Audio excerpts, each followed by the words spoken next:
Hello students, welcome to Bet Academy. Students, स्वागत है आपका बेट एकेडमी में। इससे पहली वीडियो में मैंने आपको मेथड्स बताए थे लीनियर इक्वेशंस को सोल्व करने का, जो दो वेरिएबल्स में होती है। अगर आपको दो लीनियर इक्वेशंस दी होती हैं और आपको सोल्व करने के मेथड्स बताए थे, मैंने आपको तरीका बताया था ग्राफिकल से, आप ग्राफ से उसको जो है सोल्व कर सकते हो। ग्राफिकल मेथड मैंने आपको बता दिया है पहली वीडियोस में। मैंने आपको बता दिया है सब्स्टिट्यूशन मेथड, सब्स्टिट्यूशन मेथड से आप उसको सोल्व कर सकते हो। और मैंने लास्ट जो मेथड बताया था उसका नाम था एलिमिनेशन। ठीक है, एलिमिनेट करना वेरिएबल्स को, फिर आपको एक वेरिएबल में मिल जाती थी इक्वेशन। अब ये जो लास्ट मेथड है क्रॉस मल्टीप्लीकेशन मेथड है। ठीक है, ये इस वीडियो में हमको पढ़ना है। ठीक है, नेक्स्ट एक्सरसाइज इसी बेस पे है, तो इससे पहले अगर आपने वीडियो नहीं देखी है तो देख लें। अब चलिए बात करते हैं क्रॉस मल्टीप्लीकेशन मेथड की। आपको पता है किसी भी टू जनरलाइज्ड इक्वेशन को हमने कैसे लिखा था, जो कि लीनियर इक्वेशन है और दो वेरिएबल्स हैं। तो मैंने इस तरीके से आपको बताया था, ये होती हैं यहाँ पर a1 b1 c1, ये a1 b1 और c1, ऐसे ही a2 b2 और c2, ये सभी कॉन्स्टेंट्स होते हैं। x1 y1 और x2 y2 क्या होते हैं, वेरिएबल्स होते हैं। अब आपको मान लो इस x की वैल्यू फाइंड आउट करनी है। अब यहाँ पर ये x दिया गया है और यहाँ पर ये x है और ये y दिया गया है, तो आपको यहाँ पर वैल्यू फाइंड आउट करनी है। तो x और y की वैल्यू ही तो फाइंड आउट करनी होती है। आपको सबसे पहले अपनी इक्वेशन को इस तरीके से जनरलाइज फॉर्म में लिखनी होगी।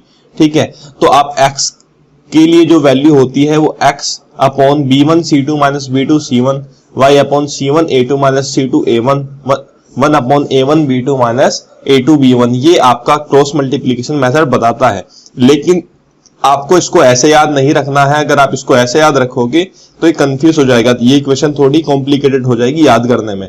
तो आप सबसे पहले y के जो कोफिशिएंट है उसको देखो। y के कोफिशिएंट यहाँ पर क्या है, b1, और यहाँ पर आपके पास b2 दिया गया है। तो आप सिंपली आप यहाँ पर x के नीचे क्या लिखो, b1 और b2, जो y के कोफिशिएंट है। जो सेकंड नंबर से आपको स्टार्ट करना है। फर्स्ट स्टेप ये है कि आपकी इक्वेशन जनरलाइज फॉर्म में होनी चाहिए, इसी फॉर्म में। फिर आपको क्या लिखना है, कांस्टेंट लिखना है, कांस्टेंट c1 और c2। ठीक है, फिर आप यहां पर आ जाओ x की वैल्यू के नीचे a1 a2। सिंपल सबसे पहले तरीका यह है, x y z लिखो, b1 b2 c1 c2 a1 a2। आपकी इक्वेशंस में ये वैल्यूज चेंज होने वाली हैं। b1 की जगह पे कुछ और वैल्यू होगी यहाँ पर, और c1 की जगह पर कुछ और, a1 की जगह पर कुछ और। यहाँ पर सिर्फ मैंने ये हम जनरलाइज इक्वेशन से समझा रहे हैं। ठीक है, अब आपको करना क्या होता है, इस b1 की मल्टीप्लाई c2 में, ये एरो का ध्यान रखना, b1 की मल्टीप्लाई c2 में और b2 की मल्टीप्लाई c1 में, हमेशा एरो राइट साइड की तरफ ही चलेगा।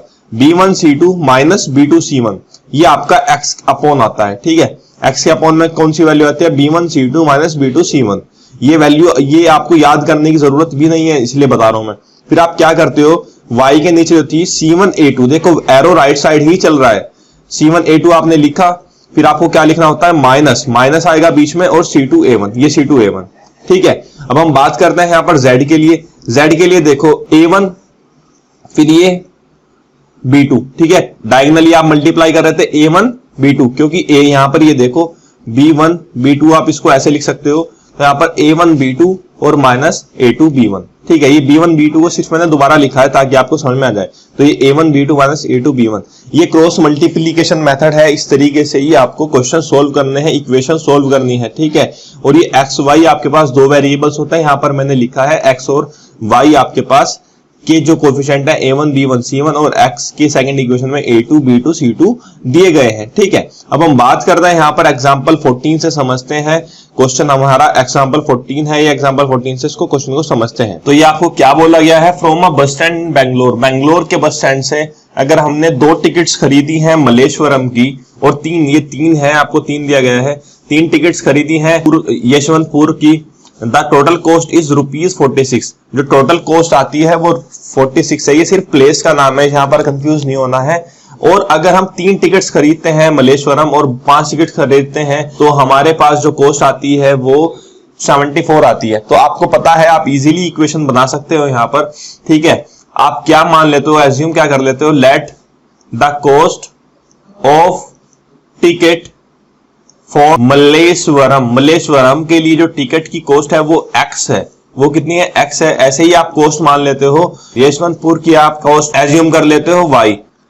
तो अब हम एज्यूम कर लेते हैं कि जो कॉस्ट है टिकट के लिए मलेश्वरम के लिए x है, आपने मान लिया उसको x और यशवंतपुर के लिए y है, ठीक है। तो सिंपली आपको इक्वेशन पता चल जाएगी यहाँ पर 2x + 3y - 46 = 0, 3x + 5y - 74 = 0। मैंने इसको 0 से लेफ्ट साइड में क्यों लिखा है, मैंने आपको बताया था जनरलाइज इक्वेशन में ही लिखना है। अगर आप इसको कांस्टेंट को 0 के उधर लिखते हो तो आपका आंसर गलत हो जाएगा। तो x के नीचे कौन सी वैल्यू आती है, b1 b2, मतलब y के कोफिशिएंट आते हैं। तो सिंपल मैंने 3 और 5 नीचे लिखा है। ऐसे ही y के नीचे क्या आता है, कांस्टेंट c1 c2। c1 की वैल्यू -46 है तो यहाँ पर -46, और यहाँ पर d1 की वैल्यू c2 की वैल्यू -74 है तो -74। तो यहाँ पर z की वैल्यू क्या हो जाएगी, जो x के कोफिशिएंट होता है 2 और 3 आपने लिखा है, और x z की मल्टीप्लाई होती है x के कोफिशिएंट के साथ 3 और 5 फिर से मैंने अगेन लिख दिया है ताकि आपको समझ में आ जाए। तो 3 × 74 आपने यहाँ पर लिखा -74 -5 × 46, ये x की वैल्यू, और y की वैल्यू -46 × 3 और -2 × 74, और z की वैल्यू या 1 की वैल्यू जो होती है कांस्टेंट की वैल्यू 1/2 × 5 -3 × 3, ये हो गया है। और x की वैल्यू यहां से आप देखते हो 230 -222, और यहाँ पर y की वैल्यू 148 -138। तो आपके पास क्या इक्वेशन बन गई है, यहां से आपके पास इक्वेशन बन गई है x/8 = y/10 = 1। तो आप सबसे पहले x/8 = 1 लिख दीजिए, तो आपके पास x की वैल्यू 8 आ जाएगी, और ऐसे ही y/10 = 1, तो y = 10। तो ये क्रॉस मल्टीप्लिकेशन मेथड है, ये शॉर्टकट है। आप इस तरीके से जब आप इसके एक्सपर्ट हो जाओगे तो ये बहुत जल्दी आप क्वेश्चन सोल्व कर सकते हो। अब हम मूव करते हैं अपने नेक्स्ट एग्जांपल की तरफ, एग्जांपल नंबर 15। हमको क्या बताना है कि किस वैल्यूज के लिए ये जो पेयर ऑफ इक्वेशंस है इसका यूनिक सॉल्यूशन होने वाला है। तो यूनिक सॉल्यूशन मतलब एक सॉल्यूशन, और एक सॉल्यूशन के लिए कंडीशन क्या होती है, a1/a2 इक्वल नहीं होना चाहिए b1/b2 के। a1 यहाँ पर 4 और a2 यहाँ पर 2, और यहाँ पर b1 p है और यहाँ पर ये 2 है।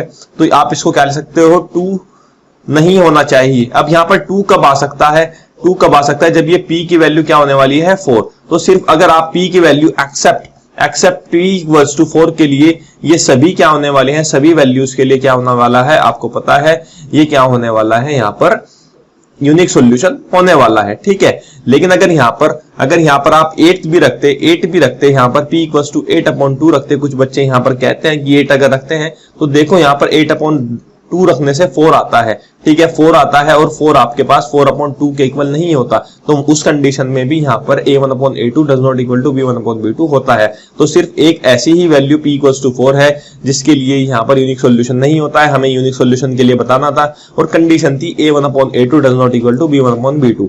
तो सिंपली मैंने यहाँ पर, अगर आपको यहाँ पर ये इक्वल दोनों वैल्यू आती हैं तभी यूनिक सॉल्यूशन नहीं होने वाला है। तो हमने सिर्फ उस वैल्यू को हटा दिया तो सभी वैल्यूज क्या हो जाएंगी, यहाँ पर यूनिक सॉल्यूशन के लिए एप्लीकेबल हो जाएंगी। अब हम मूव करते हैं एग्जांपल नंबर 16 की तरफ। एग्जांपल नंबर 16 क्या बताता है कि किस वैल्यू के लिए यहाँ पर इनफाइनाइटली मैनी सॉल्यूशंस होने वाले हैं।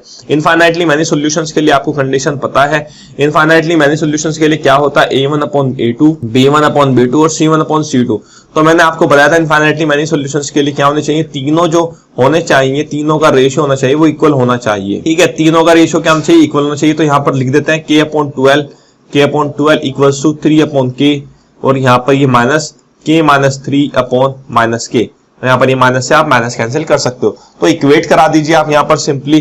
तो सिंपली जब आप इक्वेट कराते हो तो यहाँ पर देखो ये इनको ही इक्वेट करा देते हैं, तो k² की वैल्यू आती है 36 और k की वैल्यू आती है यहाँ पर +-6। तो यहाँ पर जब आप इन दोनों को कंपेयर करते हो, इन दोनों रेशियो को, तो यहाँ पर k² = 36 आता है और k की वैल्यू आ रही है +-6। तो अब हम इन दो रेशियो को कंपेयर करते हैं, 3/k = k-3/k। तो ये 3k = k² - 3k, और k² आप जब यहाँ पर लाते हो -k, और यहाँ पर k आप कॉमन ले लो, k - 6 = 0। k की वैल्यू आती है 0 और 6, तो कॉमन वैल्यू इसमें सिर्फ 6 आ रही है, तो यहाँ पर आपके पास आंसर आ जाएगा k = 6। इस तरीके से वीडियो जाती है कंप्लीट। वीडियो को लाइक करें। नेक्स्ट वीडियो में हम इस की एक्सरसाइज सोल्व करने वाले हैं, तो आप उस वीडियो को पूरी देखना। वीडियो को आप लाइक करो, चैनल को सब्सक्राइब करो, शेयर करना मत भूलेगा। Thank you.